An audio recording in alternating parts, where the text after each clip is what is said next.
సిగ్గు లేదా అనే జీడిగింజ అంటే నాకేం సిగ్గు నల్లగానే ఉంటి కదా అన్నదట. ఆగో గట్లనే ఉన్నాయట దేశాన్ని ముంచి బయట దేశాలలో బరిదేగించి తిరుగుతున్న విజయ్ మాల్యా మాటలు. మన దేశం బ్యాంకుల తీరు సిగ్గుచేటు ఉన్నదని నికార్సైన నీతి మంత్రులు తీరుగా చెప్తున్నాడు. అప్పు కట్టనందుకు మాల్యా ఆస్తులు జప్తు చేసి వాటిని అమ్మే వేలమేషో రికవరీ చేసిండ్రు. అయితే ఆ వివరాలు విడుదల చేయక దాచిపెట్టి దగ చేస్తున్నదని అంటున్నాడు. సెంటర్ పైసల మంత్రి 14,100 కోట్లను రికవరీ చేసినామని చెప్పింది. కానీ బ్యాంకులు మాత్రం ఆ వివరాలు విడుదల చేస్తలేదు. అంతేకాదు నేను తీసుకున్న అప్పు కంటే ఎక్కువ నా ఆస్తుల జప్తే చేసిండ్రు. కింగ్ ఫిషర్ విమానాల మీద తీసుకున్న అప్పుకు డబల్ ట్రిబుల్ ఇంకింత ఎక్కువనే తీసుకున్నారు. అవి వివరాలు బయట పెట్టేదానికి భారతీయ బ్యాంకులకు ఎందుకు ధైర్యం సరిపోతలేదు? ఇట్లా చెప్పకపోవడు సిగ్గుచేటని కోపానికి వస్తున్నాడు. సరే దేశం బ్యాంకులను పంగనామాలు పెట్టి బయట దేశాలలో జల్సాలు చేస్తున్నాడు కావచ్చు, కానీ బ్యాంకులు ఎంత రికవరీ చేసింది చెప్పాలి కదా. అందుకే కర్ణాటక కోర్టులో కేసు కూడా వేసిండు.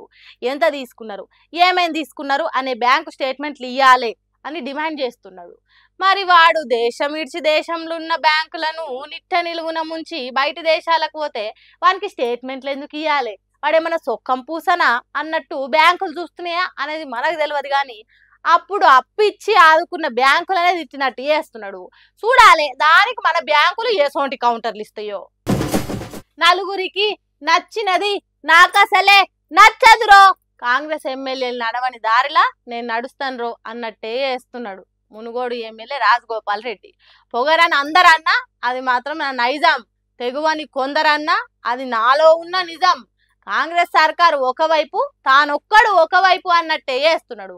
సొంత సర్కారును ఇరుకున పెట్టేటట్టు బార్ షాపులకు ఎట్లా వార్నింగ్ ఇస్తున్నాడో చూడుండ్రు ఒకసారి. టెండర్ లేచి వైన్ షాప్ వాళ్ళకి ఏం చెప్తున్నామంటే, నేను మీరు టెండర్ లేదలుచుకుంటే వైన్ షాపుల పక్కన పర్మిట్ రూమ్ అని ఉంటుంది, అది మా డే టైంలో తాగుతుర్రు. అక్కడికి వచ్చి అక్కడ అందరి చుట్టుపక్కల ప్రాంతంలో అందరికీ ప్రాబ్లమ్స్ అవుతున్నాయి, అక్కడ పర్మిట్ రూమ్ అనేది ఉండదు, మా మున్గోడులో మేము నడవలేము అని చెప్పినాం.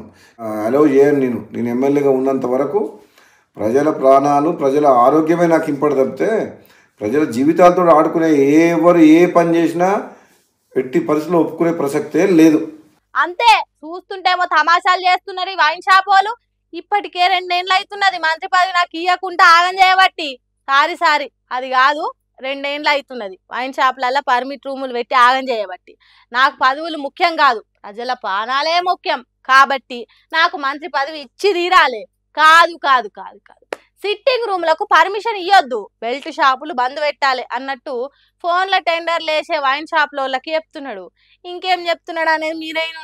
ప్లస్ మళ్ళీ వీళ్ళందరూ వైన్ షాపులు అందరూ కలిసి సిండికేట్ అవుతుండ్రు.